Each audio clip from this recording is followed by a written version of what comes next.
شروع اللہ کا نام لے کر جو بڑا مہربان نہایت رحم والا ہے۔ حامیم، اس کتاب روشن کی قسم کہ ہم نے اس کو ایک مبارک رات میں نازل فرمایا، ہم تو خبردار کرنے والے ہیں۔ اسی رات میں تمام حکمت کے کام فیصل کیے جاتے ہیں، یعنی ہمارے ہاں سے حکم ہو کر بے شک ہم ہی فرشتوں کو بھیجتے ہیں۔ یہ تمہارے پروردگار کی رحمت ہے، وہی تو سننے والا ہے، جاننے والا ہے۔ آسمانوں اور زمین اور جو کچھ ان دونوں میں ہے سب کا مالک، بشرطے کہ تم لوگ یقین کرنے والے ہو۔ اس کے سوا کوئی معبود نہیں، وہی زندگی دیتا ہے اور وہی موت دیتا ہے، وہی تمہارا اور تمہارے پہلے باپ دادوں کا پروردگار ہے۔ لیکن یہ لوگ شک میں پڑے کھیل رہے ہیں، تو اس دن کا انتظار کرو کہ آسمان سے صاف دھواں نکلے گا جو لوگوں پر چھا جائے گا، یہ درد دینے والا عذاب ہے۔ اس وقت وہ کہیں گے کہ اے پروردگار، ہم سے اس عذاب کو دور کر، ہم ایمان لاتے ہیں۔ اس وقت ان کو نصیحت کہاں مفید ہوگی، جبکہ ان کے پاس پیغمبر آ چکے جو ہمارے احکام کھول کر بیان کر دیتے تھے۔ پھر انہوں نے ان سے منہ پھیر لیا اور کہنے لگے، یہ تو سکھایا پڑھایا ہوا ہے، دیوانہ ہے۔ ہم تو تھوڑے دنوں عذاب ٹال دیتے ہیں، مگر تم پھر کفر کرنے لگتے ہو۔ جس دن ہم بڑی سخت گرفت کریں گے تو بے شک انتقام لے کر چھوڑیں گے۔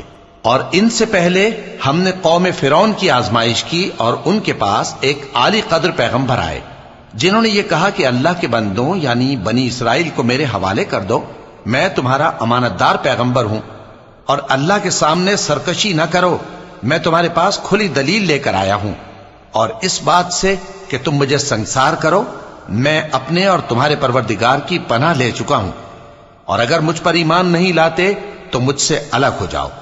تب موسیٰ نے اپنے پروردگار سے دعا کی کہ یہ نافرمان لوگ ہیں۔ اللہ نے فرمایا کہ اچھا، میرے بندوں کو راتوں رات لے کر چلے جاؤ، اور فرعونی ضرور تمہارا تعاقب کریں گے، اور سمندر سے کہ ٹھہرا ہوا ہوگا پار ہو جانا، تمہارے بعد وہ پورا لشکر ڈبو دیا جائے گا۔ وہ لوگ بہت سے باغ اور چشمے چھوڑ گئے، اور کھیتیاں اور نفیس مکان اور آرام کی چیزیں جن میں وہ عیش کیا کرتے تھے۔ اسی طرح ہوا، اور ہم نے دوسرے لوگوں کو ان چیزوں کا مالک بنا دیا۔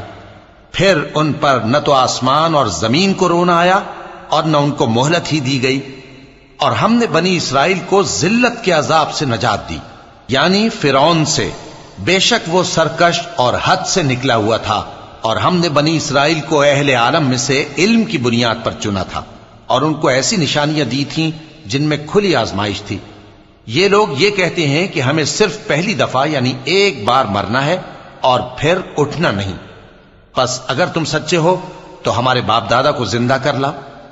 بھلا یہ اچھے ہیں یا تبا کی قوم اور وہ لوگ جو ان سے پہلے ہو چکے ہیں؟ ہم نے ان سب کو ہلاک کر دیا، بے شک وہ گناہگار تھے۔ اور ہم نے آسمانوں اور زمین کو اور جو کچھ ان میں ہے اس کو کھیل کے لیے نہیں بنایا، ان کو ہم نے تدبیر سے پیدا کیا ہے، لیکن اکثر لوگ نہیں جانتے۔ کچھ شک نہیں کہ فیصلے کا دن ان سب کے جی اٹھنے کا وقت ہے، جس دن کوئی دوست کسی دوست کے کچھ کام نہ آئے گا، اور نہ ان کو مدد ملے گی مگر جس پر اللہ مہربانی کرے۔ بے شک وہی غالب ہے، بڑا مہربان ہے۔ بلا شبہ تھوہر کا درخت گناہگاروں کا کھانا ہوگا، جیسے پگھلا ہوا تانبا۔ وہ تھوہر پیٹوں میں اس طرح کھولے گا جس طرح گرم پانی کھولتا ہے۔ حکم دیا جائے گا کہ اس کو پکڑ لو اور کھینچتے ہوئے دوزخ کے بیچوں بیچ لے جاؤ، پھر اس کے سر پر کھولتا ہوا پانی اونڈیل دو کہ عذاب پر عذاب ہو۔ اب مزہ چکھ، تو بڑی عزت والا اور سردار تھا۔ یہ وہی دوزخ ہے جس میں تم لوگ شک کیا کرتے تھے۔ بے شک پرہیزگار لوگ چین کے مقام میں ہوں گے، یعنی باغوں اور چشموں میں باریک اور دبیز ریشم کا لباس پہن کر ایک دوسرے کے سامنے بیٹھے ہوں گے۔ وہاں اس طرح کا حال ہوگا، اور ہم بڑی بڑی آنکھوں والی حوروں کو ان کی بیویاں بنا دیں گے۔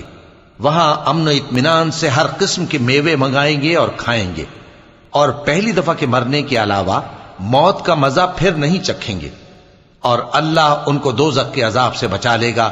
یہ تمہارے پروردگار کا فضل ہے، یہی تو بڑی کامیابی ہے۔ ہم نے اس قرآن کو تمہاری زبان میں آسان کر دیا ہے تاکہ یہ لوگ نصیحت حاصل کریں، پس تم بھی انتظار کرو، یہ بھی انتظار کر رہے ہیں۔